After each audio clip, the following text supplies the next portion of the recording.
Sveiki, mėly profsąjungiečiai, gerbiami Ignalinos atominės elektrinės darbuotojai. Prabėgo dar vieną savaitę, prabėgo greitai, intensyviai, teko parašyti dar kelis raštus, oficialius raštus, tame tarpe ir į energetikos ministerijas, į Seimo komitetus, prezidento patarėjų grupės. Deja, norėtųsi, kad tų raštų būtų mažiau, kaip ir minimi ne vieną kartą ir energetikos ministras. Tikrai tam pritarėm ir laikom, kad daug klausimų būtų galima išspręsti darbo tvarka, ką eilinį kartą ir pasiūlėme. Taigi, šios dienos aktualija, kaip ir prieš kelis mėnesius, liko organizacinės struktūros planuojami pakeitimai. Mūsų profsąjungos pozicija liko ta pati. Mes laikome, kad tokiam pavidale tai pakeitimai nėra savalaikiai, nėra priimtini ir kelia riziką branduolinei radiacinei saugai, ir taip pat demotyvuoja personalą ir niekaip neišsprendžia personalo pritraukimo klausimą, kas yra būtina. Ir mes kėlėm personalo pritraukimo klausimą, motyvaciją tai prieš dar kelis metus, intensyviai per paskutinius porą metų. Deja, mūsų prognozės pasitvirtina ir tas klausimas niekaip neišsprendžiamas. Per struktūros pokyčius taip pat ir mes laikome dėl to, kad struktūra gali būti pakeitimai ir palaukti, bet turi būti parengti tikrai geri ir efektyvūs pakeitimai, kurie bus į naudą ir darbuotojams, ir įmonei.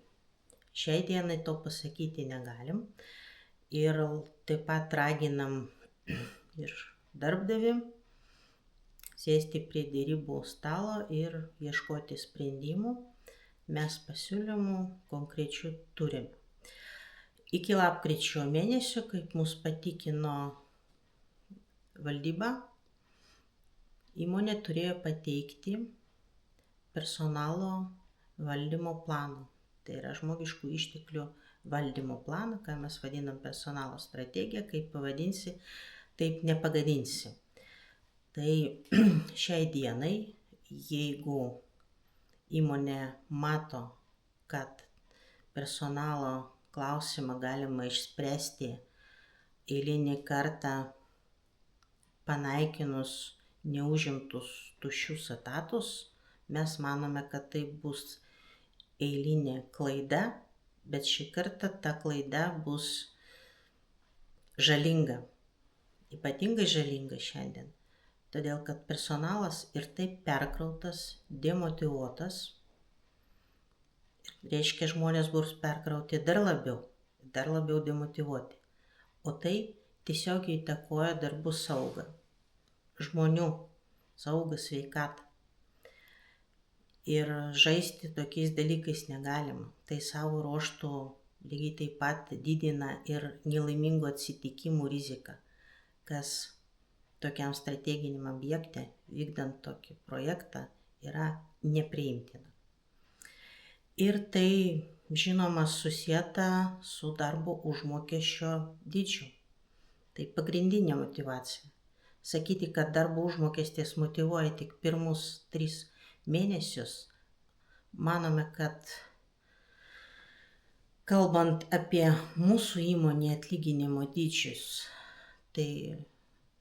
tai nėra teisingai, nėra korektiška, kadangi žmonės iš savo algos tikrai maitina šeimas tiesioginė ta žodžio prasme, gyvena nuo algos iki algos. Ir kalbėti apie motyvaciją pirmus 3 mėnesius tikrai nėra korektiška.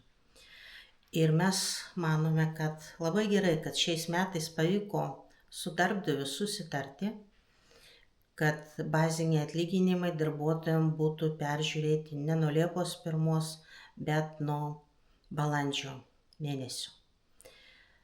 Tai tikrai pavyzdys, kuomet pavyko susitarti ne pilna apimtimi, tačiau tai tikrai geras pavyzdys. Tačiau mes žinom, kad nuo sausio 1 dienos ženkliai didėja minimali alga. Vadinasi, didėja ir kiekvienos šeimos išlaidų krepšelis. Visaginas yra daugiabučių namų miestas. Pagrinde žmonės gyvena ir moka komunalinės išlaidas ir tai labai kerta per kišenę. Atitinkamai didėja ir kitos išlaidų krepšelio dalis. Tai todėl mes laikom, kad šiai dienai, atsižvelgiant į atlyginimų dydžius atominei elektriniai, baziniai atlyginimai turi būti peržiūrėti nuo metų pradžios, nuo sausio mėnesio, ne nuo balandžio.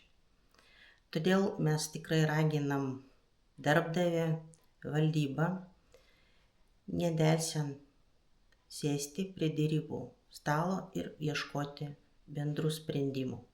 Tai būtina efektyviai veiklai įmonei. Taigi, nepaisant to, kad ruduo, norint visgi į pabaigą pozityvumo, taigi ruduo dar lepina gerais orais, gražiais orais. Tačiau artėja ir Kalėdų maratonas, todėl kviečiam jau registruoti profsąjungiečius savo vaikus, vaikaičius. Kviečiam į kalėdinį renginį gruodžio 13 dieną. Tai laukia kalėdiniai, kiek žinau, labubų nuotykiai ir žinoma malonios staigmenos šventės dalyviams. Taip pat profsąjungiečius prašome registruotis į prieš kalėdinę kelionę į Lenkiją. Mūsų kontaktai yra nurodyti tinklalapyje, tai prašom skambinti, registruotis, jau žmonės pradėjo registruoti. Irgi nepamirštam, kad pagal mūsų kolektyvinę sutartį profsąjungos nariai turi teisę į papildomą dieną prie atostogų. Tai prašome išnaudoti tą galimybę. Viso gero.